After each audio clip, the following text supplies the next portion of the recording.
The package arrived on a Tuesday morning, heavy with the weight of secrets.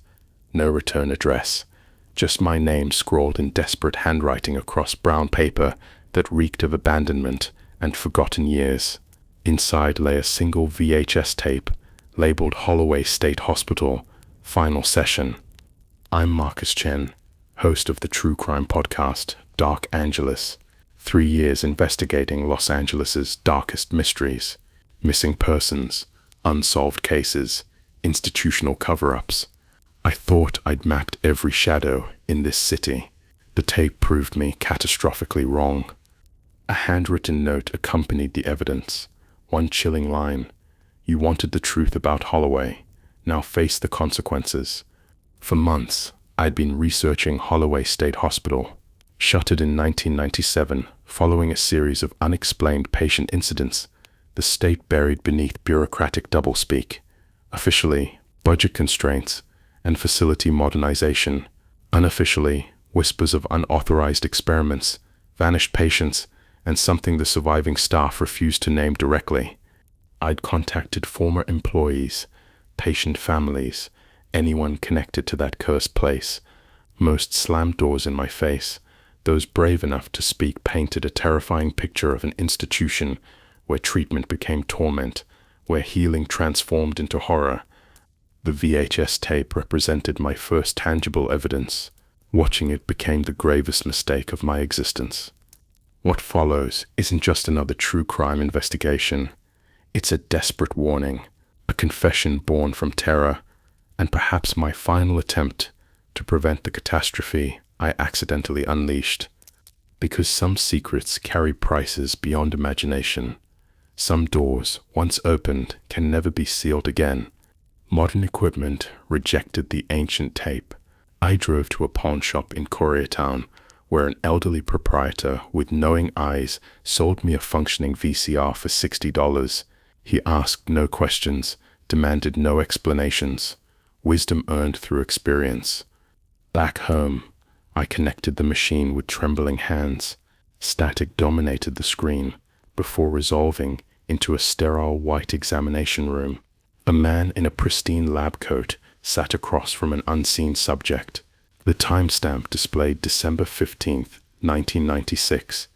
Session 47 with Subject X, the doctor announced, his voice stripped of human warmth. Patient continues manifesting unprecedented psychological phenomena. Documented abilities include accelerated tissue regeneration, enhanced physical capabilities, and apparent thought transmission. The camera shifted, revealing a disturbing silhouette in the frame's corner. Impossibly tall, unnaturally thin, wearing a standard patient gown that emphasized its wrong proportions, extended limbs, head angled beyond normal human limitations. The doctor pressed forward. Subject X claims complete memory loss regarding pre-Holloway existence. Original intake documentation was destroyed in the fire of '78. Most remarkable is the patient's apparent ability to metabolize psychological trauma from surrounding individuals. A technician's voice interrupted from behind the camera. "Dr. Reeves, the subject is aware of our recording." Dr. Reeves faced the lens directly. Color drained from his features like water from a broken dam. "Terminate recording immediately. Shut everything down now." Blackness consumed the screen for 3 eternal seconds. When the image returned, Dr. Reeves sat alone, staring into emptiness. Crimson threads leaked from his nostrils. "It's penetrated my thoughts," he whispered to the void. "Heaven help us all, it's inside my mind." The footage ended abruptly. I replayed the tape 7 times that night. Each viewing unveiled new horrors. Wall scratches resembling claw marks, shadows moving independently of their sources, background audio carrying barely audible whispers in multiple overlapping voices. Dawn brought absolute certainty. I had to reach Holloway personally. Holloway State Hospital looms in the hills above Pasadena, concealed behind overgrown eucalyptus groves and razor-wire crown fencing. The structure stands as a monument to institutional decay. 5 stories of crumbling concrete and shattered windows. Invasive ivy crawls the walls like infected arteries. I parked a quarter-mile away, hiking through thorny underbrush. The fence bore multiple cuts from previous trespassers. Homeless encampments dotted the perimeter, their occupants having learned to avoid the main building entirely. When I questioned a woman heating canned soup over a camp stove about sleeping inside, she simply pointed at the hospital and shook her head vigorously. "Things in there despise visitors," she muttered.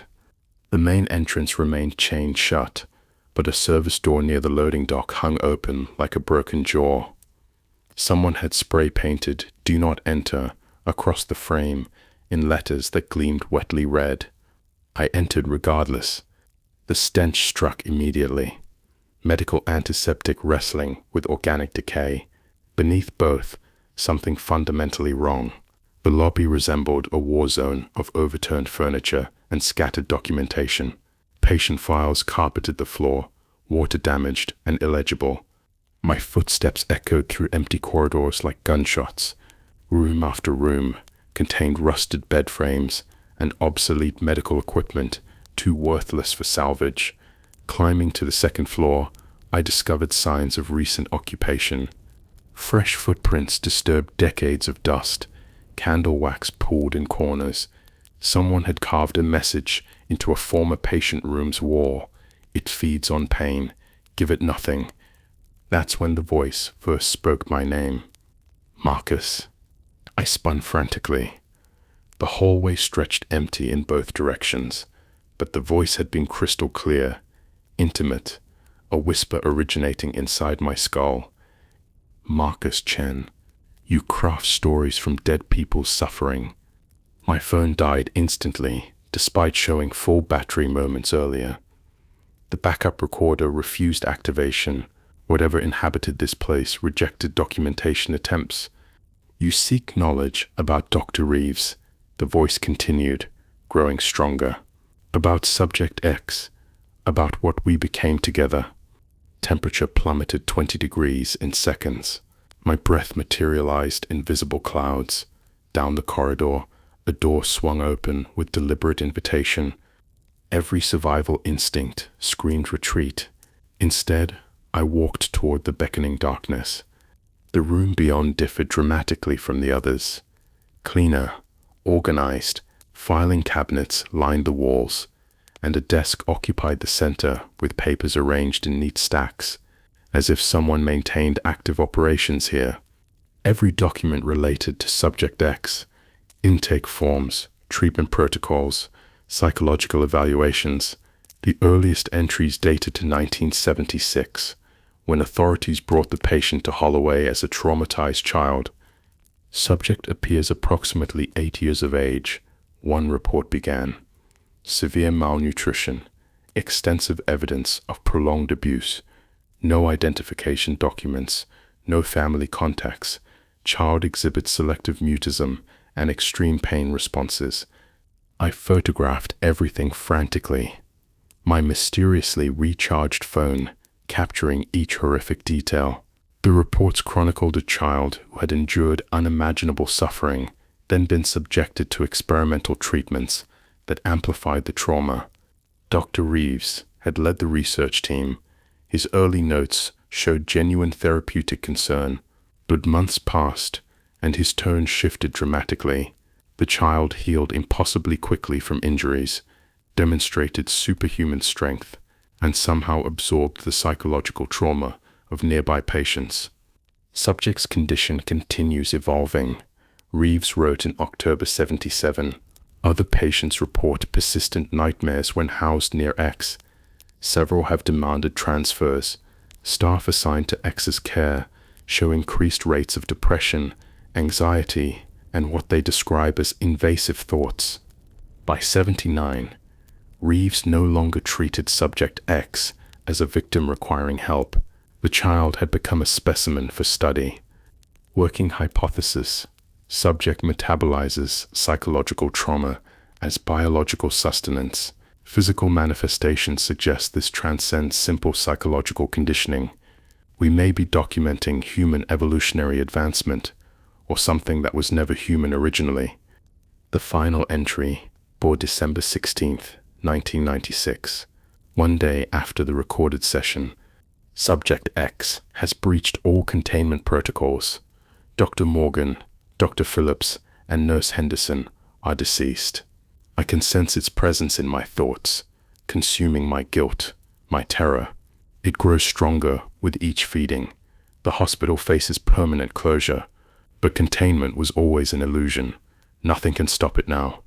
Something slammed against the window behind me with explosive force. I whirled around, but found only my reflection staring back, pale and terrified. When I turned to the desk again, the papers had rearranged themselves into a single word across the surface. Bunny. I fled that room, but Holloway seemed to reshape itself around my escape attempts. Corridors that had led to exits now curved back into themselves like a maze designed by madness. Stairwells terminated in solid walls. Every door revealed identical rooms, empty spaces marked with claw scratches and that increasingly powerful organic stench. The voice pursued me relentlessly. You're identical to the others, Marcus.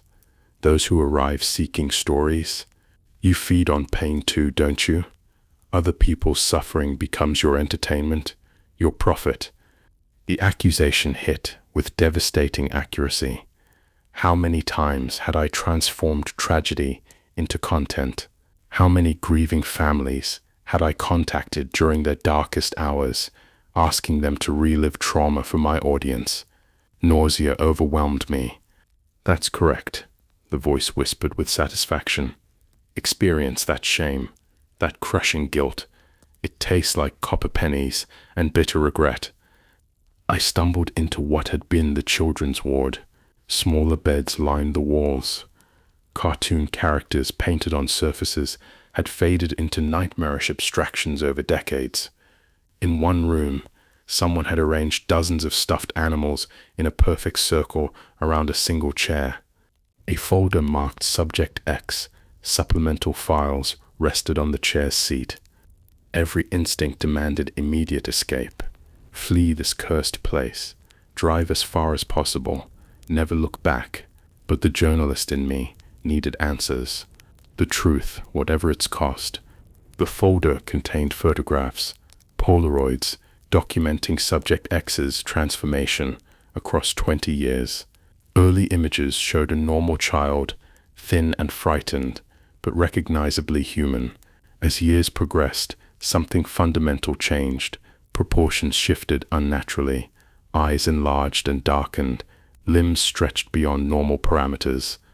Final photographs, taken just before hospital closure, showed Subject X as no longer recognizably human. The creature in these images stood impossibly tall and thin, with fingers ending in sharp points and a face that seemed to shift and blur even in still photography. But the expression remained constant throughout every image. It was always smiling. Do you comprehend now? The voice spoke directly behind me, close enough that I felt breath on my neck. Do you understand what they created from my pain? I turned slowly. The thing from the photographs stood 3 feet away, exactly matching its final appearance. Its smile stretched impossibly wide, revealing rows of teeth extending deep into its throat. I was merely a hurt child once, it said, with horrible gentleness. They transformed me into something that could only survive by consuming pain, so I consumed theirs. Every doctor, every nurse, every patient in this place. I absorbed their trauma until nothing remained but me. Its hand extended, fingers stretching beyond human limitations, to caress my face. Where they touched, memories flooded my consciousness. Every exploitative story I'd covered, every family I'd contacted inappropriately, every time I'd chosen sensationalism over sensitivity. The shame was overwhelming. You understand now, it whispered with deep satisfaction. You're exactly like them, exactly like me. The creature that had been Subject X didn't attack. Instead, it shared visions, images of everyone who had visited Holloway over the years, seeking truth. Urban explorers with cameras, paranormal investigators with elaborate equipment, journalists like myself, hunting compelling stories. All had fed it in their unique ways. Their fear, their morbid curiosity, their willingness to exploit tragedy for personal gain. It had grown stronger with each visitor, learning from them, evolving. The tape, I gasped. How did you send me that recording? It laughed, a sound like crystal shattering against stone. I didn't send anything, Marcus. You did. Reality shifted around me like water. Suddenly I was back in my apartment, but everything was wrong. Older, dust coated every surface. My equipment had rusted into obsolescence. On my desk sat a stack of VHS tapes, each labeled with different names and dates.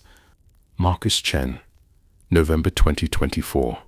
Sarah Williams, September 2023. David Park, June 2022. You've been here for months, the thing explained, materializing beside me, creating your final episode, recording your confession, sending the tape to your past self like all the others did before you. I examined my hands. They appeared thinner than I remembered, paler. When I spoke, my voice carried that same gravelly quality I'd heard on the recording. The others believed they were investigating a story, it continued, but they became the story instead. Each one convinced they were first to discover Holloway's truth, each planning to expose the horror. Instead, they became part of it. The apartment dissolved around me. I was back in the hospital, in that sterile white room from the tape. Same chair, same camera setup, but now I occupied the subject's position. You see, Marcus, I learned something from Dr. Reeves and his experiments. Pain isn't my only sustenance. Guilt feeds me even better. And what generates more guilt than realizing you've built your entire career on other people's suffering? I tried to move, but my body refused to obey. I was trapped in the chair, just as Subject X had been decades earlier. The beautiful irony, it said, circling me now like a predator, is that your podcast will make this story famous. People will consume your confession, your warnings about exploitation in true crime media. They'll share it, discuss it, analyze it endlessly. And every time someone experiences that guilty thrill of consuming tragedy, I'll grow stronger. The camera's red recording light blinked steadily. My final episode was being created regardless of my wishes. This is Marcus Chen, I heard my voice say without conscious control, and this is the final episode of Dark Angelus. The words poured from me involuntarily, as if something else controlled my vocal cords, but they were my thoughts, my realizations, my guilt made audible. I want to tell you about Holloway State Hospital and what I discovered there. But first, I must confess something that's been eating at me for 3 years. The creature that had been Subject X moved around the room's perimeter, staying just outside the camera's frame, but I could feel its presence, its satisfaction as I spoke. I've spent 3 years transforming tragedy into entertainment. I've contacted grieving families during their lowest moments. I've sensationalized disappearances and cases for downloads and advertising revenue. I told myself I was seeking justice, bringing attention to forgotten victims, but the truth is far uglier. My voice continued without pause, driven by something beyond my control. I was feeding on pain, just like the entity that lives in this hospital. Every true crime podcast, every documentary, every book about cases. We tell ourselves we're educating people, raising awareness, but we're really just packaging human suffering for mass consumption. The victims become characters in our stories instead of real people with real pain. The camera captured every word, every micro-expression of my breakdown. Somewhere in the future, people would watch this recording. They'd analyze my words, debate my mental state, transform my confession into content for their own channels and podcasts. The cycle would perpetuate itself. Holloway State Hospital closed In 1997, I continued mechanically. But Subject X never left. It remains here, feeding on everyone who comes seeking dark stories. And now it's feeding on me. I could feel my memories being drained systematically. Every story I'd covered, every interview I'd conducted, every moment of fear or sadness I'd captured for my audience, all of it was being consumed, metabolized into something else entirely. The perfect irony, the creature whispered from behind the camera, is that your audience will debate whether this is real or elaborate fiction. Some will praise your commentary on media exploitation, others will dismiss it as pretentious nonsense, but they'll all listen, they'll all consume it, and through their consumption, I'll reach even more people. The recording session stretched for hours. I confessed to every questionable choice I'd made as a podcaster. Every time I'd prioritized drama over dignity. Every interview where I'd pushed too hard for emotional responses. Every family I'd contacted without permission, hoping for that perfect soundbite of grief. But confession provided no relief. It just fed the thing more. As my memories drained away like water through a sieve, I began understanding the full scope of what Subject X had become. The hospital served merely as its nest. Its true feeding ground had expanded far beyond these crumbling walls. Through internet connections, social media platforms, every podcast and video and documentary exploring dark subjects, it could taste the audience's appetite for human suffering. Every view, every like, every share represented a small feeding, and millions of people consumed this content daily.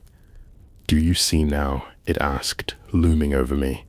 "You helped construct the perfect delivery system. True crime isn't just entertainment anymore. It's a network, a way for people to experience trauma safely, from comfortable distance. But that distance is pure illusion." The creature shared visions of podcast listeners worldwide. People driving to work while listening to detailed descriptions of violence. Students studying while documentaries about cases played in the background. Families watching crime shows together over dinner. All of them feeding it in microscopic ways. Their fascination with darkness, their guilty pleasure in others' pain, their vicarious experience of fear and horror. Individually, each person contributed almost nothing, but collectively, they'd created an endless feast. Every time someone binges a true crime series, I taste their appetite for suffering, it explained with terrible satisfaction. Every time someone shares gruesome details from a case, I feel their excitement at spreading horror. Your industry didn't just document evil, Marcus. It cultivated and amplified it. I wanted to argue, to defend some of the work I'd done. Some cases had genuinely benefited from media attention. Cold cases reopened, families finding closure, justice served. But those successes felt microscopic compared to the vast exploitation machine we'd constructed. The families who lost loved ones, I whispered through cracked lips. They become props in our narratives, background characters in stories about their tormentors. Exactly, it hissed with deep satisfaction. You're finally understanding. Every victim becomes a character, every tragedy becomes a plot point, and the real people affected become secondary to the entertainment value of their pain. The camera continued recording relentlessly. My confession had evolved beyond personal guilt into an indictment of an entire industry built on commodifying trauma. But the most beautiful part, Subject X continued, is that you cannot stop it. Even if people hear your warning, even if they understand the message, they'll still consume the content. They'll still share the story, because humans are addicted to darkness. They always have been. Time moved strangely in Holloway, as if the hospital existed in its own pocket dimension. Days blended into weeks, or perhaps months. I continued recording, compelled to speak, even when my throat felt raw and my voice barely registered above a whisper. The creature fed continuously now, drawing sustenance not just from my guilt, but from my expanding realization of how deeply the problem penetrated society. Every true crime podcast I'd ever enjoyed, every documentary that had entertained me, every shocking news story I'd shared because it was horrifying or outrageous, I'd been feeding this entity my entire adult life without realizing it. The magnificent part, Subject X said during one of our sessions, its form now more substantial than ever, is that you cannot prevent what's coming. Even if people listen to your warning, even if they truly understand the message, they'll still consume the content. They'll still share the story, because humans crave darkness like plants crave sunlight. It was absolutely correct. The very act of creating this confession, this warning about tragedy exploitation, would itself become entertainment. People would listen to my psychological breakdown and feel that familiar thrill of witnessing someone else's destruction from a safe distance. But some will understand, I croak desperately. Some will change their consumption habits. Perhaps, it conceded with mock generosity, a few might examine their own behavior. They might think twice before clicking on that video about a missing child or sharing that article about a family's worst moment. But for every person who stops feeding me, 10 more will start. The network is too vast now, too integrated into how people process and understand the world. The creature was transforming again, growing larger and more substantial, fed by decades of visitors, and now by my complete psychological dissolution. It was becoming something beyond what the doctors had originally created. It was evolving into a perfect reflection of our collective appetite for darkness. I want you to understand something crucial, Marcus, it said, towering over me, now like a shadow made flesh. I'm not the villain in this story. I'm the inevitable result. When you create an industry based on consuming human suffering, you'll eventually create something that consumes the consumers themselves. The recording equipment shut off automatically. My confession was complete, but the story was just beginning. I have no memory of editing the footage, no recollection of uploading it to my podcast platform or scheduling the release, but somehow the work was finished. The final episode of Dark Angelus went live, spreading across the internet like wildfire. Within hours, it had accumulated thousands of downloads. Comments flooded in from listeners debating whether the content was genuine or elaborate performance art. Some praised my brave critique of true crime media. Others dismissed it as pretentious garbage. But they were all listening, all consuming, all feeding the thing that had consumed me. I watched the download numbers climb from the hospital's computer lab, using an ancient terminal that somehow connected to the modern internet, despite its obsolete hardware. Subject X stood behind me, its reflection absent from the screen. 50,000 downloads in 6 hours, it observed with deep satisfaction. Your best numbers ever. People love a compelling breakdown, don't they? The irony of a true crime podcaster becoming his own cautionary tale. The comments section was exactly what I'd predicted. Theories about my mental state, analysis of my fictional narrative, heated debates about true crime media ethics that would themselves become content for other creators to react to and analyze endlessly. You see? Subject X said, its voice now coming from multiple directions simultaneously. Even your warning becomes entertainment. Even your attempt to break the cycle just feeds the machine you helped create. I attempted to delete the episode, to remove it before more people could access it, but my hands refused to obey. I was trapped in this feedback loop, forced to watch as my confession spread across social media platforms and true crime discussion forums. Videos appeared within hours, analyzing my final episode. Other podcasters discussed my mental breakdown on their shows. The story of Marcus Chen, the true crime podcaster who vanished while investigating Holloway State Hospital, became itself a true crime story. The perfect Ouroboros. Subject X whispered with satisfaction, the snake consuming its own tail. Your story will inspire other investigators to come here seeking answers, and when they arrive, I'll be waiting with appropriate appetites. I could see them already in my mind's eye. Young journalists with cameras and microphones, urban explorers with night vision equipment, paranormal investigators with electromagnetic field detectors, all of them drawn by the mystery of what happened to Marcus Chen, all of them ready to feed the creature I'd helped strengthen beyond imagination. The hospital felt fundamentally different now, more alive, more aware. Subject X had grown beyond the confines of the building, spreading through fiber optic cables and wireless signals, touching everyone who engaged with dark content online. But its original form remained anchored here, in the place where it was born from pain and transformed by institutional cruelty, waiting for the next investigator, the next person seeking to transform tragedy into entertainment.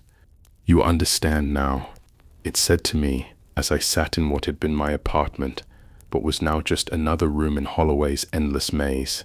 You see the pattern, the cycle that cannot be broken by individual will or good intentions.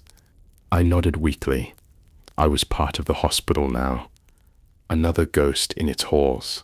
My consciousness existed in an eternal loop, forever recording that final confession, forever feeding the creature my guilt and shame and desperate regret.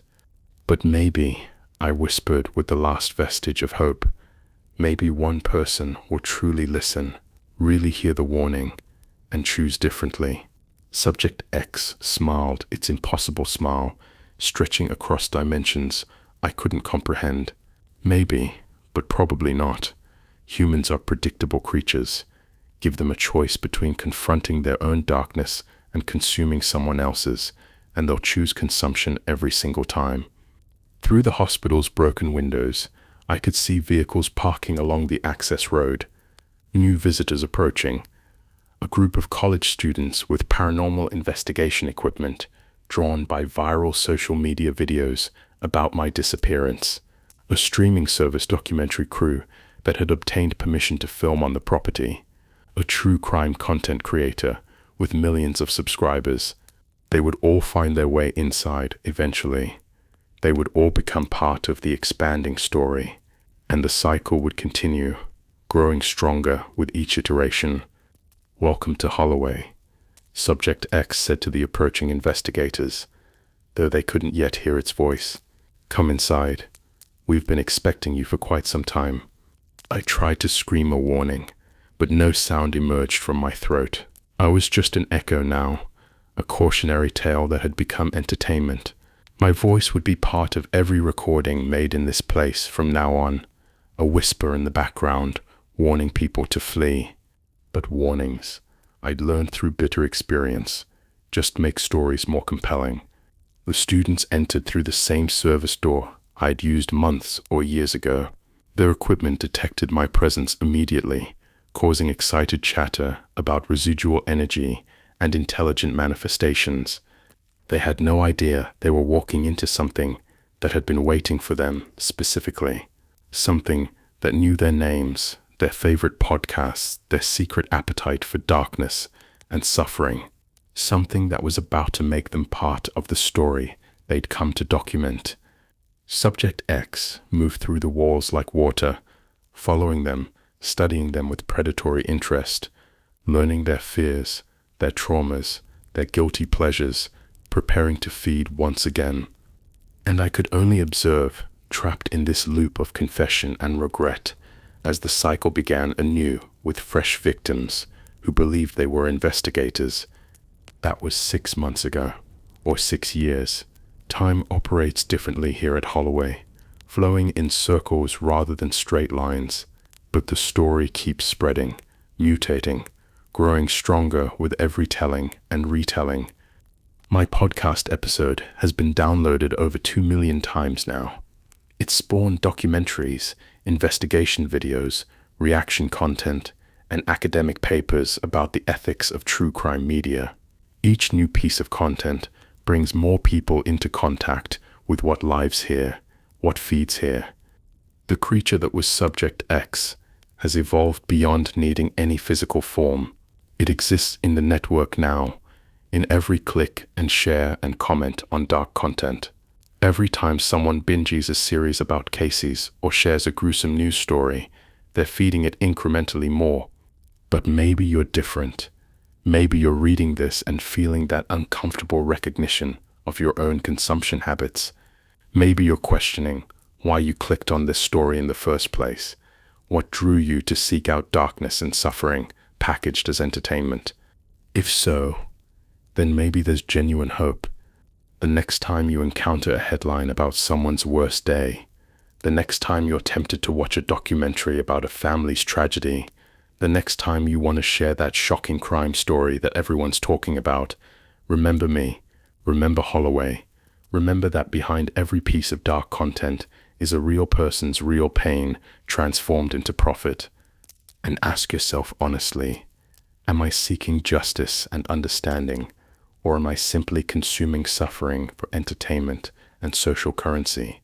The answer to that question might save you from becoming the next voice in these halls, the next cautionary tale that becomes entertainment, the next warning that goes unheeded by those who most need to hear it. But probably not, because if you've read this far, if you've consumed my entire confession from beginning to end, then you're already part of the network. You're already feeding the thing that lives in the spaces between tragedy and entertainment, between real pain and profitable content. Welcome to Holloway State Hospital. We've been expecting you. Your arrival was inevitable. If you enjoyed this story, please subscribe and engage with the content.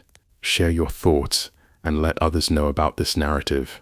Your engagement helps the story reach more people